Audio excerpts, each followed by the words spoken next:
Los Angeles. The sun was setting on November 7, when Christopher Plummer arrived at the Four Seasons Hotel in Manhattan for a secret, hastily arranged meeting. He had intended to be resting in Connecticut after a whirlwind month. But Ridley Scott had flown in from London with an urgent plea: would Mr. Plummer help expunge the disgraced Kevin Spacey from Mr. Scott's latest film, one set for theatrical release by Sony in just 6 weeks. It would mean refilming 22 scenes in All the Money in the World, about the 1973 kidnapping of John Paul Getty III and his grandfather's refusal to pay a $17 million ransom.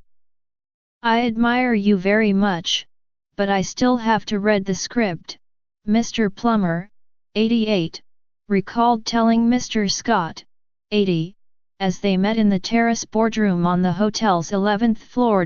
By the next morning, Mr. Plummer had agreed to replace Mr. Spacey as Grandpa Getty. At my age, which is enormous, you get worried that your memory won't hold up, Mr. Plummer said. But this was too damn good to pass up.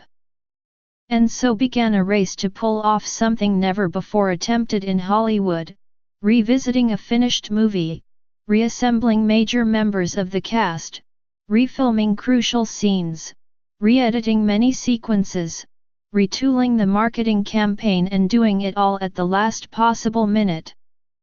Mr. Scott and others worked 18-hour days as they rushed to finish in 9 days what would typically have taken at least a month. You can sit there and let something kill you, or you can take action, Mr. Scott said in his no-nonsense way.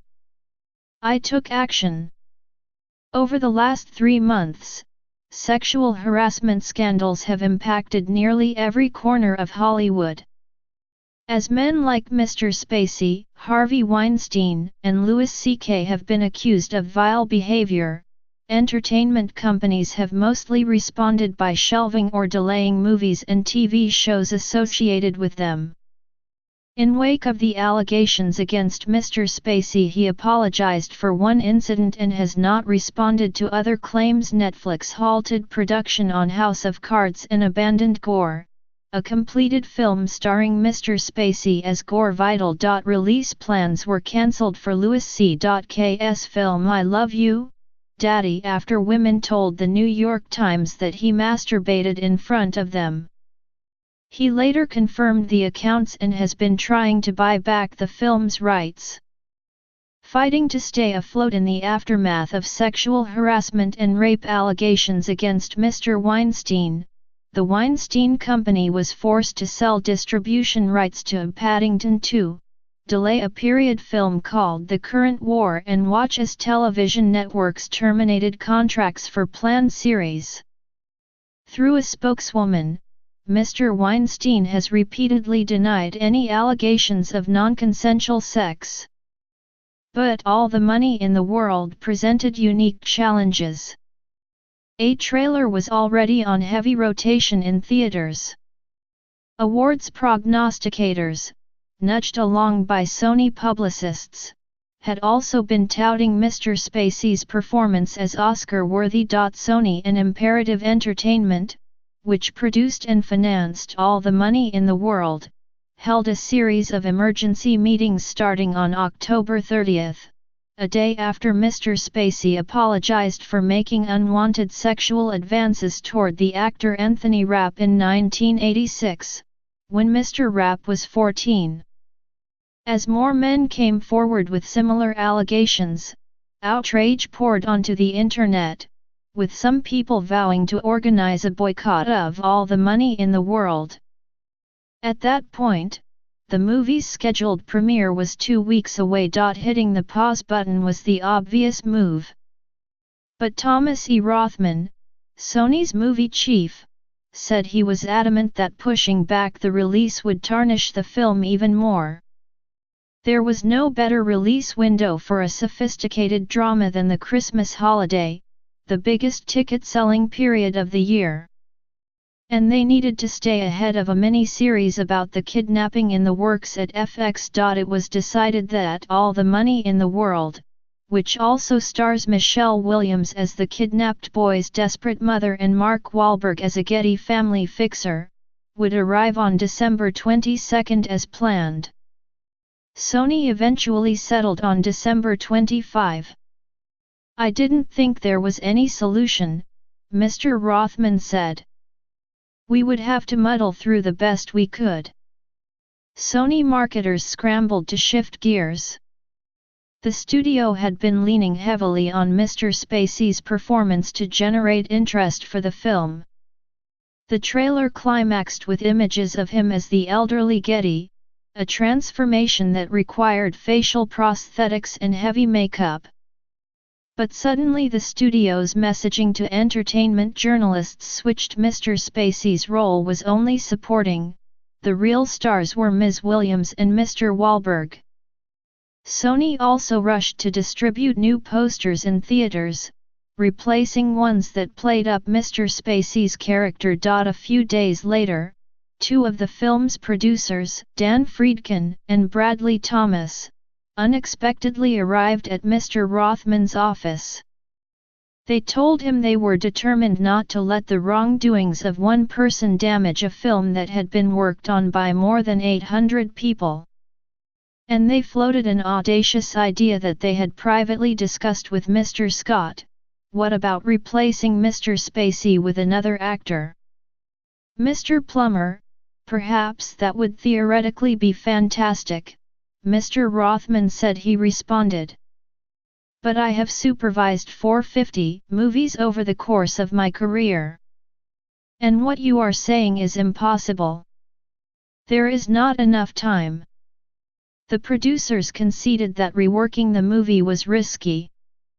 Even if executed perfectly, the plan would cost roughly $10 million, raising the total production budget to more than $50 million, a huge amount for a period drama aimed at older adults, especially considering that most of Hollywood has long left that market for dead. But impossible? Not with the experienced and indefatigable Mr. Scott in the director's chair, Mr. Friedkin maintained. 20 years from now, I want to be able to pull this film off the shelf and be proud of it," Mr. Friedkin said. "This is where the story of all the money in the world becomes about, as Mr. Rothman colorfully put it, two octogenarians kicking absolute ass." With Sony's blessing, Mr. Scott sprang to action, convincing Mr. Plummer to take on the challenge. Why Mr. Plummer? Mr. Scott had considered him during the initial casting process but went with Mr. Spacey for reasons that included scheduling. The director said he did not tell Mr. Spacey that he was being replaced because Mr. Spacey had never contacted him to discuss the misconduct allegations. "A phone call would have been nice," Mr. Scott said. "At first I was disappointed. Then I was mad." He added that nothing in Mr. Spacey's contract prohibited his replacement. He got paid. Representatives for Mr. Spacey did not respond to requests for comment. Mr. Scott, who called the assertions about Mr. Spacey's behavior shocking, also managed to bring back Mr. Wahlberg and Ms. Williams, both of whom agreed to work through Thanksgiving due to the severe time constraint. Production on All the Money in the World resumed on November 20 in London, with the cast and reassembled crew moving to Rome a few days later. The actual kidnapping had taken place in Italy. Operatives in the Ndrangheta crime syndicate held the teenage Getty hostage for 5 months, even chaining him to a stake in a cave. At one point, the kidnappers cut off Getty's ear and mailed it to a Rome newspaper. He was ultimately released for a payment of roughly $3 million. It's almost a grand documentary, a blow-by-blow look at how and why a family one blessed with so much wealth disintegrates into tragedy, Mr. Scott said. Since the original scenes had all been filmed on location, no sets needed to be reconstructed, saving a lot of time. Also making the situation more manageable, Mr. Plummer was nearer in age to the character, making it possible to forego the kind of facial disguise that Mr. Spacey had donned. There was no digital trickery required, either, contrary to the speculation, Mr. Scott said. A little bit of good morning makeup and some front lighting and he was ready to go. It was quite simple. Mr. Plummer said that memorizing lines at lightning speed also turned out to be relatively easy.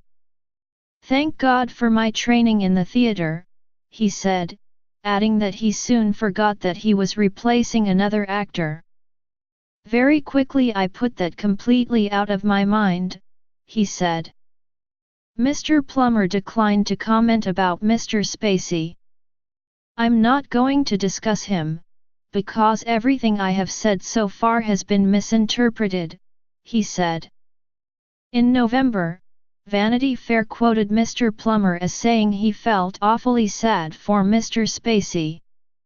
Long hours may have been their biggest challenge. For 9 days, Mr. Scott arrived at filming locations by 6:30 a.m. to eat a quick breakfast and finalize planned shooting angles with his longtime cinematographer, Darius Wolski. Together, they have made 6 movies, including The Martian, which was nominated for Best Picture at the 2016 Academy Awards. Filming usually continued straight through lunch. As sequences were shot, Mr. Scott typically does very few takes. Footage was digitally shipped to the film's editor, Claire Simpson, who would start stitching it together. In the evening, Mr. Scott would make adjustments. "I'm kind of like a funny battery that never wears out," he said. Despite their efforts, All the Money in the World faces an uphill battle at the box office. Multiplexes will be chock-a-block with competing movies, including Downsizing, a social satire starring Matt Damon, The Greatest Showman, an original musical starring Hugh Jackman as P.T. Barnum, and Star Wars: The Last Jedi. Sony lost crucial weeks of marketing time as it waited for footage of Mr. Plummer to splice into a new trailer. Of course, the publicity generated by Mr. Scott's race to scrub Mr. Spacey from the movie may prove helpful. The effort has been cheered online in some of the same forums where boycotts were brewing. "Mr. Scott is an inspiration," wrote one commenter on EU.com, and it is possible that Mr. Plummer, an Oscar winner for Beginners in 2012, turned in a performance that eclipsed the one given by Mr. Spacey. In a surprise, Golden Globe voters, who saw a not-quite-finished version of All the Money in the World last week, nominated Mr. Plummer for Best Supporting Actor and gave nods to Mr. Scott for his directing and Ms. Williams for Best Actress. "I think it's a fantastic change," Mr. Scott said. Kevin's performance was colder. "Christopher has enormous charm, a twinkle and a smile that makes this coldly logical character feel even more dangerous." Will the original version of All the Money in the World ever be released, perhaps on DVD, so that viewers can judge for themselves? Mr. Scott let out a huff. "I doubt it," he said.